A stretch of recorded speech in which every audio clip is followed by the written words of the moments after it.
20 ans. Il y a 20 ans déjà, le 1er janvier 1995, naissait la communauté de communes du pays des Herbiers, créée sur les bases de son ancêtre le CIVOM, le syndicat intercommunal à vocation multiple, et regroupant les 8 communes de Beaurepaire, les Épaisses, les Herbiers, Ménard-la-Barrotière, Mouchamps, Saint-Marc-la-Réorte, Saint-Paul-en-Paray et Vendrennes.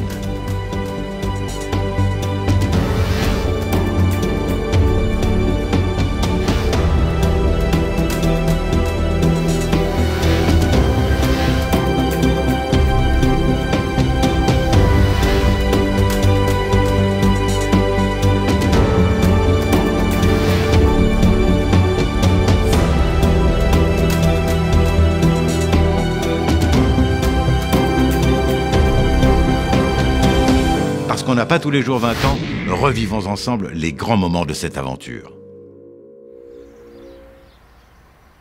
Installé à sa création à l'hôtel de ville des Herbiers, puis déplacé en 1999 au Lavoir, ce n'est qu'en 2003 que la communauté de communes investit ses locaux actuels, rue du 11 novembre. En septembre 2016, un nouveau déménagement est programmé afin d'intégrer l'hôtel des communes. C'est peu dire que notre territoire et sa population se sont fortement modifiés au cours de ces 20 dernières années.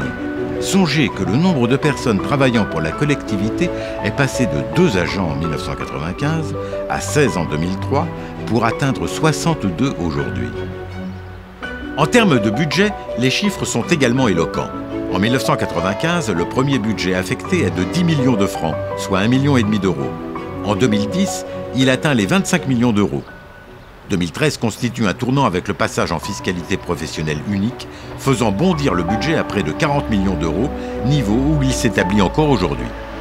Investi initialement de 3 grands domaines d'action que sont le développement économique, le tri des déchets et l'amélioration de l'habitat, la communauté de communes s'est rapidement engagée dans une politique de développement durable ambitieuse et novatrice, tout en menant de front de nombreuses actions en matière de protection sociale, de construction d'équipements publics, de politique culturelle et plus récemment en soutenant financièrement le développement de chacune de ces communes.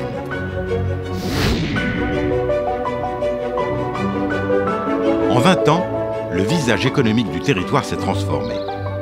S'appuyant sur un tissu industriel et associatif déjà très actif, notre communauté de communes a créé 5 zones économiques sur 63 hectares, anticipant notamment l'évolution des réseaux autoroutiers, et cela dans le souci permanent de favoriser le développement des petites comme des grandes entreprises. L'intercommunalité accompagne au quotidien les porteurs de projets et participe à l'animation du tissu économique local.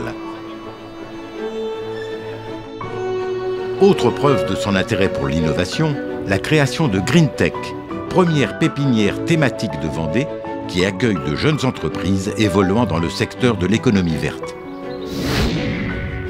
Autre compétence transférée dès la création de la communauté de communes, la gestion des déchets.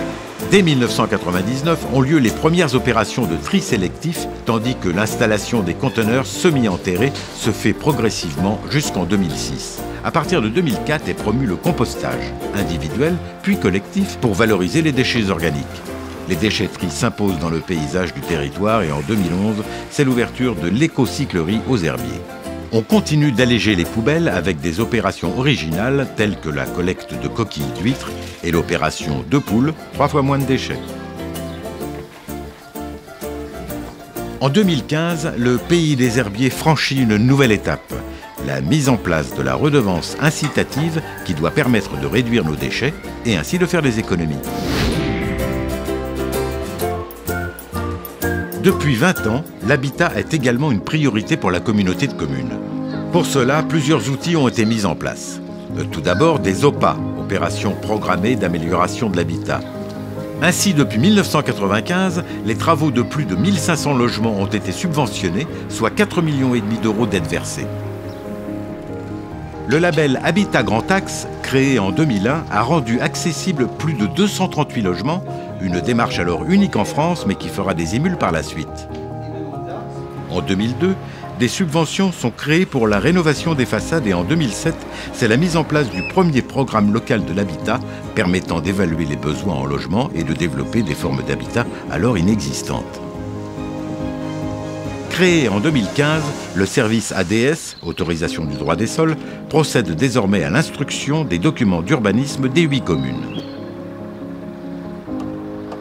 Comment ne pas compromettre l'avenir des générations futures tout en satisfaisant nos besoins au quotidien, ici et ailleurs? Vous l'avez reconnu, il s'agit du développement durable pour lequel la communauté de communes a choisi de s'engager depuis des années. Dès 2006, des subventions énergie pour les travaux des particuliers sont ainsi créées. En 9 ans, 3300 subventions ont été accordées, soit 1 million d'euros versés, générant plus de 20 millions de chiffres d'affaires chez nos entreprises et artisans. En 2008, un hélicoptère survole le territoire avec sa caméra infrarouge pour une opération de thermographie aérienne. Une campagne qui n'est pas passée inaperçue et a sensibilisé efficacement à l'isolation des combles. 600 rendez-vous s'en suivront avec un conseiller énergie. En 2009 sort de terre la maison éco-performante, la première du genre. Un véritable chantier-école pour la filière locale du bâtiment et un lieu de sensibilisation à l'éco-conception. En 2012, c'est au tour de 5 logements anciens à Ménard-la-Barrotière d'être rénovés en BBC, bâtiment basse consommation. Depuis, la sensibilisation des particuliers, mais aussi des entreprises, se poursuit avec les balades thermographiques, le défi des familles à énergie positive, l'écologie industrielle. En 2013 est signé notre plan climat-énergie territorial, le PCET, dont la finalité est la lutte contre le changement climatique et l'adaptation de notre territoire.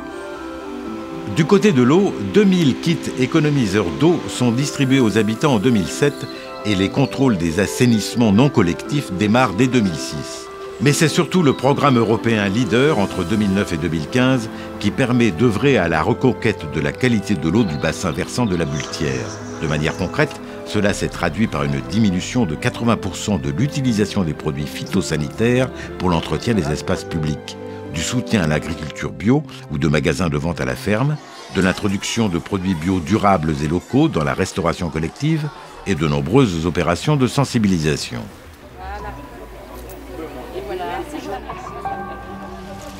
Du côté des déplacements, la Petite Reine a été dépoussiérée en 2011 avec l'opération Vélo électrique et des bornes de recharge des voitures électriques ont été installées en 2014.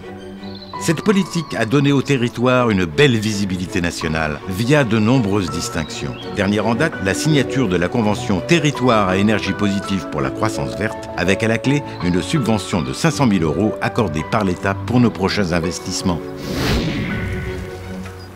Le pays des herbiers est soucieux du bien-vivre de l'ensemble de sa population, de la petite enfance à la retraite. Pour les scolaires, des ateliers de prévention routière sont mis en place dans les écoles de la communauté de communes depuis 2001.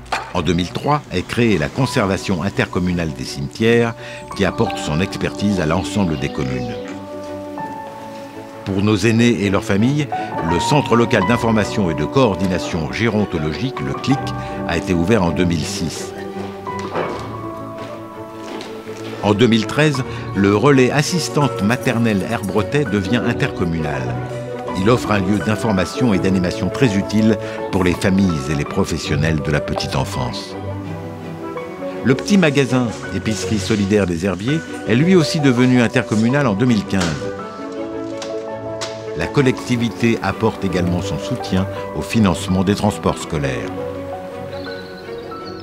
Le pays des Herbiers œuvre également pour proposer un cadre de vie agréable à ses 28 000 habitants. En 20 ans, des équipements publics de qualité ont fleuri, renforçant ainsi son attractivité. En 2000, le centre aquatique Cap-Vert ouvre ses portes.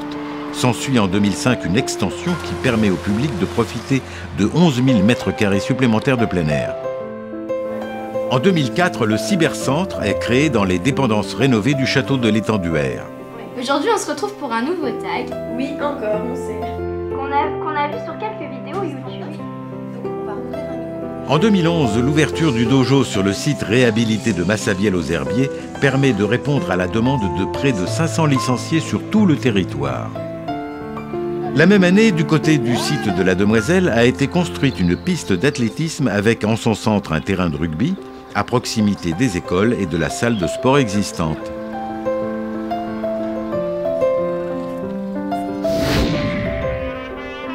Un secteur culturel florissant vient parfaire la qualité de vie qu'offre le pays des Herbiers.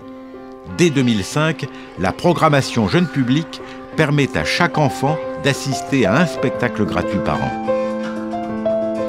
Idem pour la lecture, promue au travers de nombreux événements tels que Livres en fête ou Mes livres, et dès le plus jeune âge avec les animations Bébé lecteur créées en 2005. En 2013, les 8 bibliothèques du pays des herbiers sont mises en réseau. Toutes les collections peuvent circuler librement d'une commune à une autre, permettant ainsi aux lecteurs d'avoir accès à plus de 50 000 ouvrages. En 2014, près de 4 000 abonnés ont sollicité 120 000 prêts. Sur le plan du tourisme, là encore, c'est le regroupement intercommunal qui prévaut, puisqu'en 2014, l'Office du tourisme associatif investit de nouveaux locaux et devient celui du pays des herbiers. Qualité et authenticité de l'accueil, mise en lumière originale du territoire.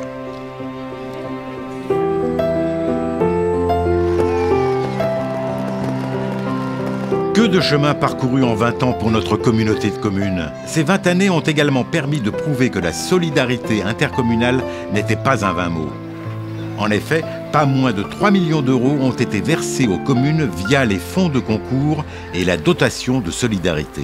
Alors que nous souhaiter, après avoir passé ce cap symbolique des 20 ans, eh bien de poursuivre notre action de solidarité entre les communes, d'anticiper les grands changements à venir dans le cadre de la réforme territoriale et de continuer à mener à bien des projets communs au service de nos populations. Alors bon anniversaire et bon vent!